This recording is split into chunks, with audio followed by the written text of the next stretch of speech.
दिल्ली में झुग्गियों पर बुलडोजर कार्रवाई को दिल्ली सरकार द्वारा ये कहकर रोक दिया गया कि पहले 50,000 फ्लैट्स को तैयार किया जाएगा, फिर झुग्गियां तोड़ी जाएंगी। लेकिन वहीं अब दिल्ली की कच्ची कॉलोनियों में सीलिंग की कार्रवाई बड़े पैमाने पर देखने को मिल सकती है। हालांकि किसी भी तरह से अगर देखा जाए तो ये कार्रवाई दिल्ली की जनता के हित में ही होगी, लेकिन दरअसल दिल्ली के कई इलाकों में 5 मंजिला, 6 मंजिला, 50 गज से लेकर 100 गज के ऐसे कई मकान हैं जो 10, 20, 15 और 12 फीट की गलियों में बने हुए हैं। इन्हें लेकर दिल्ली सरकार में विधायक मोहन सिंह बिष्ट ने विधानसभा में मुद्दा उठाया है और इन 5 मंजिला अवैध इमारतों को पूरी तरह से सील करने और इनके बिजली के कनेक्शन काटने की बात भी कही है।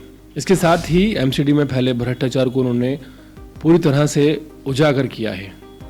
बीजेपी विधायक मोहन सिंह बिष्ट ने 6 अगस्त 2025 को यानी कि आज दिल्ली विधानसभा में एमसीडी की बड़ी लापरवाही और ढीली कार्यशैली की पोल खोल दी। उन्होंने अपने इलाके की एक गंभीर समस्या को उठाते हुए बताया कि किस तरह घनी आबादी वाले क्षेत्र में अवैध बहुमंजिला इमारतों को धड़ल्ले से बनाया जा रहा है और दिल्ली नगर निगम सिर्फ आंखें बंद करके बैठी हुई है। मोहन सिंह बिष्ट ने बताया कि उनके विधानसभा क्षेत्र में ज़्यादातर गरीब और मिडिल क्लास के लोग रहते हैं जो 50, 60 या 100 गज के छोटे प्लॉट्स में रह रहे हैं। लेकिन इन छोटे प्लॉट्स में कुछ बिल्डर्स 5 से 6 मंजिली तक की इमारतें खड़ी कर देते हैं, वो भी बिना किसी मंजूरी के और बिना सुरक्षा के इंतजामों के। वहाँ की गलियाँ सिर्फ 10 से 15 फीट चौड़ी हैं और अगर कभी भूकंप आ जाएगा तो बहुत बड़ा नुकसान होने की उम्मीद है।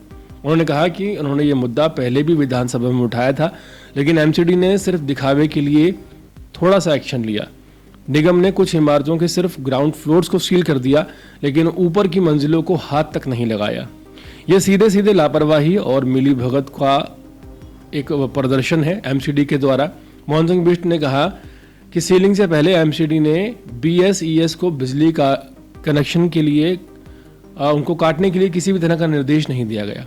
ऐसे में लोग ऊपर की मंजिलों में आराम से रह रहे हैं जैसे कुछ हुआ ही नहीं।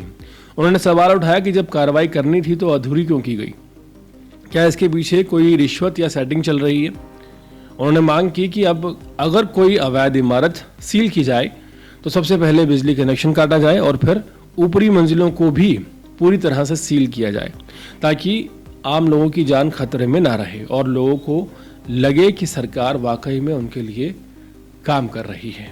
मोहन सिंह बिष्ट का यह बयान सिर्फ उनके इलाके की परेशानी नहीं बल्कि दिल्ली के कई हिस्सों की हकीकत को सामने लाता है।